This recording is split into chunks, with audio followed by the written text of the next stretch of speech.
Member for Huron-Bruce. Okay, thank you, Madam Speaker. It's a pleasure to rise here today in the House and talk about this bill. And I'd just like to start off by saying that I like Air Canada. I fly Air Canada when I can and generally support what they've done. So I'm not an anti-Air Canada person up here speaking, for sure. How did we get here to this point? Well, there's many roads and paths to get us here to this point, but I think one of the biggest impacts to Air Canada in recent times, certainly in the last decade, we don't need to go too much further than to 2008, 2009, where we saw sky-high fuel prices in the midst of an economic downturn. These caused many problems for Air Canada, many other corporations as well in North America. Pension solvency was a huge issue, massive debt load, and many other issues. So that's kind of where, if we take a look back almost 10 years now, that really put Air Canada in a make-or-break situation. I give them full credit for what they've been able to do the last decade to turn around a company that's over 70 years old and, in fact, have 40% top-line revenue growth. So they're obviously doing many things correctly. So I will congratulate them on that. One thing I think that would be tremendously helpful, we've heard it today and we've heard it in the past, and certainly when I was at the technical briefing some weeks ago, I wasn't quite sure if this bill passed all the litmus tests or smell tests that you'd like to see in a bill. And I think it would be great if the minister would turn over his correspondence that he's had with Air Canada, with Bombardier, with the government of Quebec, so we can understand these timelines that we are now we're looking at. And it could all be coincidence, I don't know, but certainly many things happened in a very short period of time that does lead to the raising of a Spockian eyebrow, to say for sure. Like I said, full credit to Air Canada. They have turned around their finances, and their 2015 annual finances were reported just a little while ago. Record profit, $1.22 billion in net income for 2015. 2014, which was also the previous record, was $531 billion of net income. So obviously many things falling into place for that to occur. As well, another accounting term and reporting term, I always refer to it as EBITDA, but it's your earnings before interest, taxation, amortization, depreciation, and restructuring. So I guess the aviation industry adds an R to the reporting. That was also a record, $2.5 billion on that number. Another great number that's working in Air Canada's favor is the cost per available seat mile. That was another record. In addition to that, the average projected fuel cost, which obviously plays a huge part into the success or failure of an airline's finances, I think they're projecting about 52 cents a litre, if memory serves me correctly, compared to last year, which was over 60 cents a litre.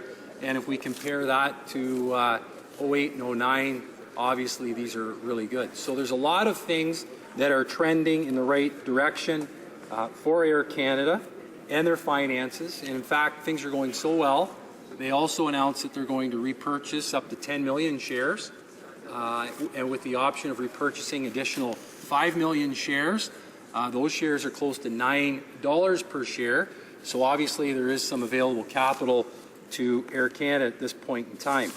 I want to read, Madam Speaker, this is actually directly from Air Canada's site, from their media room, to talk about their expenses on the expense side and what they experienced in 2015. This highlights maybe one of the points that I think many are scratching their head over as to the argument about where and when and how they should be able to perform maintenance. Aircraft, this is from their site again, aircraft maintenance expense is expected to increase $250 million from the full year of 2015. So if you read that just on its own, you'd think, well, geez, they are making a point here. But when you read further, which approximately $100 million is estimated to be due to the weaker Canadian dollar when compared to the US dollar. So that obviously means they're performing many maintenance contracts around the world, and when they bring all those financials back home, there's a $100 million negative impact on that. So that also would raise an eyebrow. In addition, the remaining increase is mainly due to higher end-of-lease maintenance provisions, which is due to fewer lease extensions in 2016 versus 15, and the impact of a higher number of operating leases, an increase in maintenance expense to the Boeing 787 aircraft, and the fly-by-hour arrangements that they have. So my point, Madam Speaker, is if doing business in Canada and if the maintenance of Canadian labour was such a burden, we would have seen this certainly in the 14 annual report. We would have seen it in the 2015 annual report, where the CEO or the CFO would have made explicit mention of these high costs. In addition to that, CEOs travel the country, they go to conferences, they make presentations, whether it's to investors, whether it's to to industry. The CEO does not mention, and I'm not criticizing him because he has done a fine job of the economic performance and operational performance of the company, but I would think that that would have to come up in a presentation or in an official document that you're sending out in annual or quarterly reports, is the long-term concern for high labor costs. We don't see that. I'm not the first to mention this today, but certainly the narrative is not being made for these high costs. I go back to my time when I worked in the automotive parts sector. In 2000, we started seeing these problems on a competitive front, and 15 years later, we're still seeing these. But you would see in annual reports the CEO and the CFO always commenting about the lower labor rates in developing countries. Also, I've heard today and in other speeches from other members, mainly from government members, talking about this will unshackle Air Canada. They will now be able to become competitive around the world on maintenance, etc., which is fine. But what I would say, and this goes back to the review of the Transportation Act, is we can't just do one thing on competitiveness. This is just picking a low-hanging fruit. It's neglecting all the other issues that would allow the aviation industry here in Canada, the airline industry more specifically, to be extremely successful. One key component, and this is a long-standing issue, it deals with traffic rates, landing slots or spots, and the issues around the protectionist nature that we have here in this country. Just to give you an example, Air Canada flies to Dubai every day. They fly from Dubai back to Canada every day. Emirates, you would think the reciprocity would go to Emirates Airlines, where they would be able to fly every day into Pearson and every day from Pearson back to Dubai.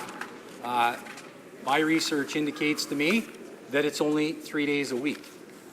It's the same with the major airline out of Qatar.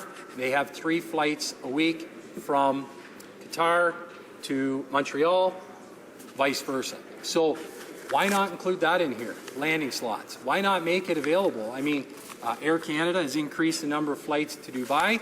Why not reciprocate? This is all about competition. It's all about thinking about the consumer, the traveler, and letting them have the choice. So that's just one example.